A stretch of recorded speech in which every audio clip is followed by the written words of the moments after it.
and I'm here to talk about Jumpstart Philly. That's originally what it was called, but you could just call it Jumpstart to whatever region that it is serving to. Come back, baby, come back. Ooh, yeah, you gotta come back. You know you want to.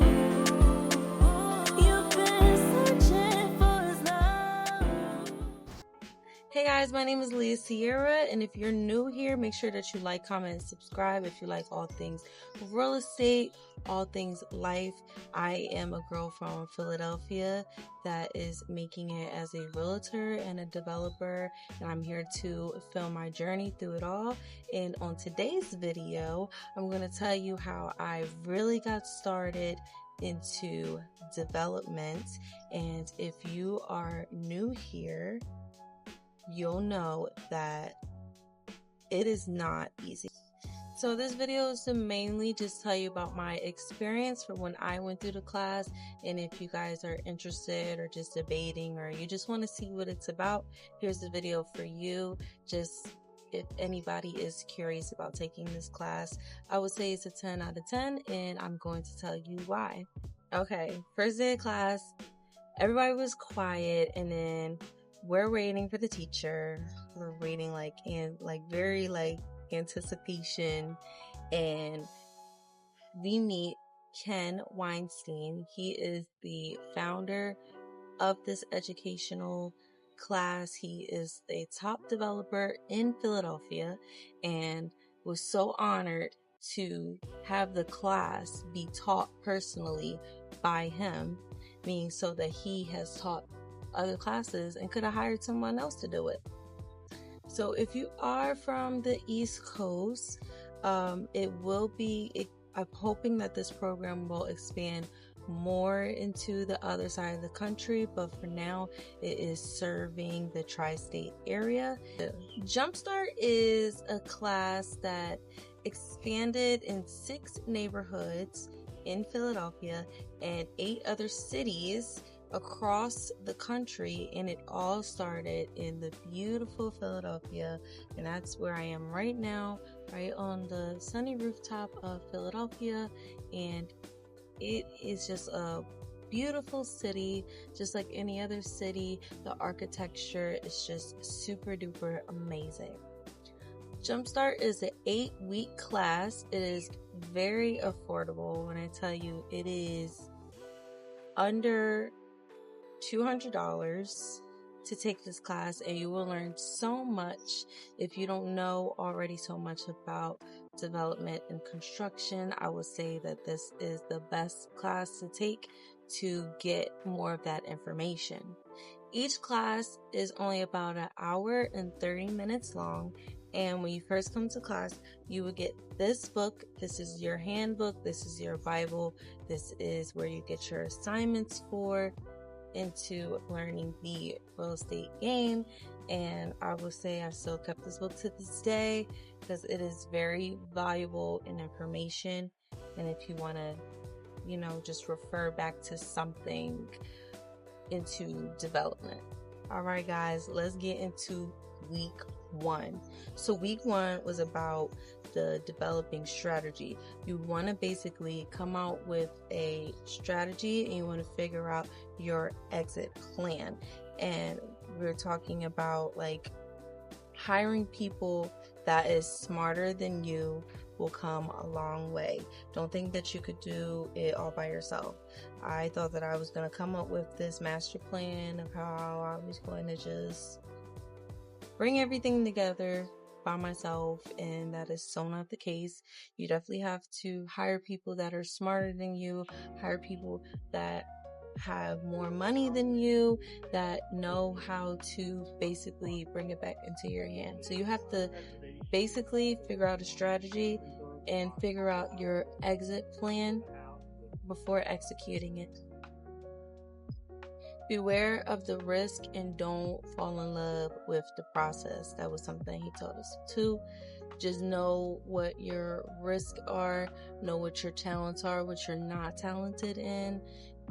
Know that these projects these projects that you're doing, especially if you're doing a fix and flip, don't try to put yourself in it. Like, yes, do something that you like, but don't just put yourself in it. Think of other people. Like I said, thinking of the community and how it will best serve them. And so that way you're not holding the bag. Week 2, this was probably my favorite part of the class. We were figuring out how to source properties. I discovered different websites, auctions, sheriff sales, council meetings. These are a good way of sourcing properties. And then it was really important to make sure that we learn agreement of sale and contingencies and what they are. And our homework was just to find properties and try to do a pro forma on them if we could. Our homework for that week was to study real estate vocabulary. We were put inside a Facebook group that I'm still into this very day, and basically just trying to find like partners on there, or if somebody has like a LLC in something. And the most important thing was to have an LLC. That was our homework too, was either like we have one already or we make one, but it's important that we have an LLC under our property, because you don't want it in your personal, because you're basically putting your credit up, you're putting yourself up for collateral when you'll rather have the business side of things do that, especially if you are going to fix it and flip it, because you're going to sell it right out. So it's better to have a LLC when you're doing these types of projects. Week 4 was a definitely anticipated subject because this was about financing. We talked about how hard it is, and then how easy it can get to get the money. How we had 2 different banks come in. So we had like a local bank come in, and then we had like a hard money lender come in, and Jumpstart Philly is also a hard money lender as well. But what's good about them is that they are there for beginner developers. As long as you make a good pro forma and showing that you can pay them and pay yourself, then you have a deal with them. They don't just give you the money just because you're qualified. It's very, very good for beginner developers. So we talked a lot about financing if you want to, and then also like making your money back. Like, is this going to be a buy and hold? Are you renting it out? So we talked a lot about money in the 4th week. All right, week 5 was about designing and obtaining permits. We talked about the different permits, how much they would cost. We even have an architecture person come in and talk about these things. And you want to know about your deadline, about your cost and lending.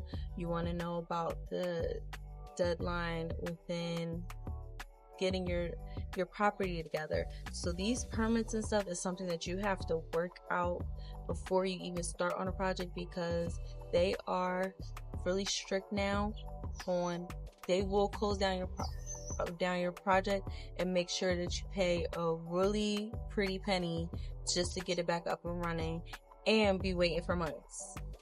Don't nobody want to do that. So make sure that you have your permits and your zoning in line prior, and make sure that you have designs. You want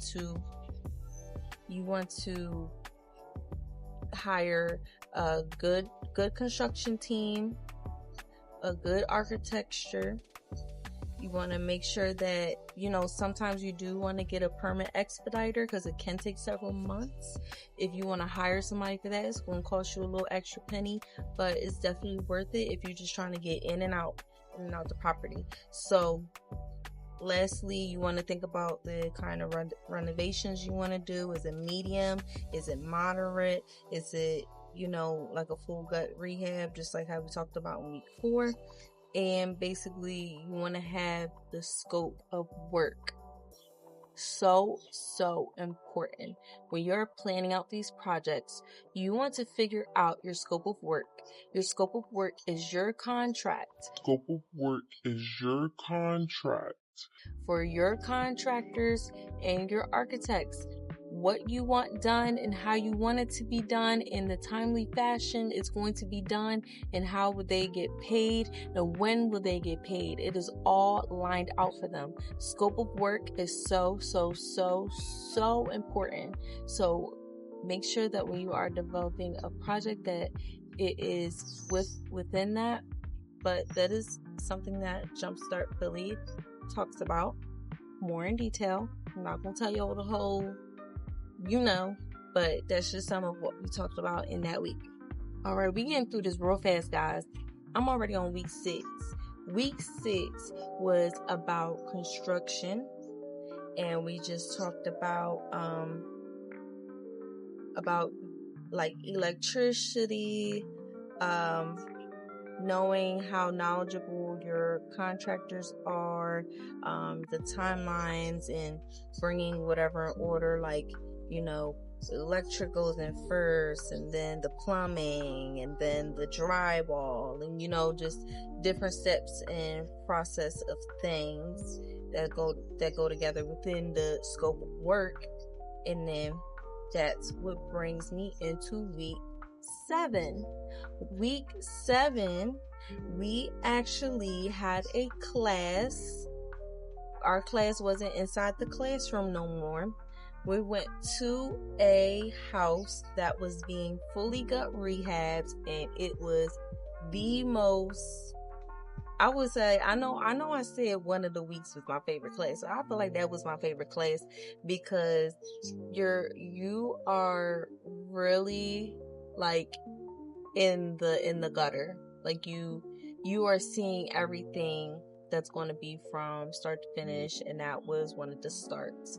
I will insert a video right here, and I'll show y'all that it was definitely life-changing. It was just like, wow, these are what these beautiful houses go through, and you are literally making rocks into diamonds. Like, it was so beautiful. This class really made me interested into becoming my own GC, becoming my own general contractor for my projects. Now, am I saying I'm going to be picking up hammers and no, I'm not.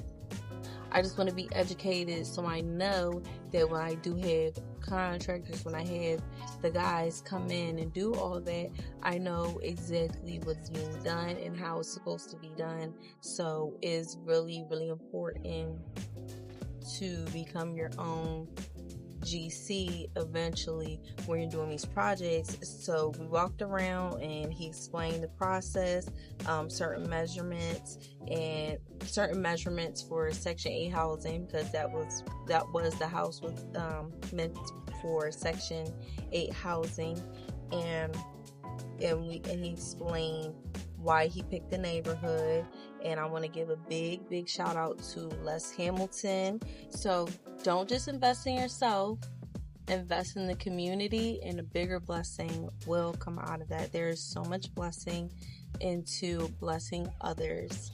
And so that is just a lifelong lesson that is due for every business, any kind of business that you're going into, whether it be real estate, whether it be selling clothes, whether it be on YouTube, whether it be anything. Just make it so that you are there to bless other people, and the blessings will come right back. Blessings that go up come right back down.